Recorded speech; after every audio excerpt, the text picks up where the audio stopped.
Christmas মানেই খুব মজা, খুশি, আনন্দ, আর সাথে গিফট, কার্ড, কেক, এগুলো তো আছেই। এই যতগুলো গিফট আমি আনবক্স করছি সবই আমি কিন্তু কলেজ থেকে পেয়েছি। কিছু কলেজের মেয়েরা দিয়েছে, কিছু আমরা আমাদের স্টাফদের গিফট এক্সচেঞ্জ প্রোগ্রামে পেয়েছি।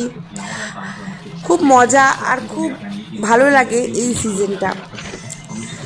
প্রথমে বলে দিই কী কী পেয়েছি। একটা বড় চাদর, সুন্দর একটা ব্যাগ, বড় একটা ছাতা, সুন্দর কেক, তারপর সুন্দর একটা ডিনার সেট পেয়েছি যেটা গিফট এক্সচেঞ্জে পেয়েছিলাম আমি। তারপর কেক তো আছেই, আর খুব সুন্দর সুন্দর কার্ড আমাদের মেয়েরা তৈরি করেছিল, সেটা তো দেখেইছেন। এই দেখুন, খুব সুন্দর লেখার কার্ড। ওভারঅল এই সিজনটা এত হ্যাপি কাটে, তাই জন্য আপনাদের সবাইকে আমার তরফ থেকে মেরি ক্রিসমাস।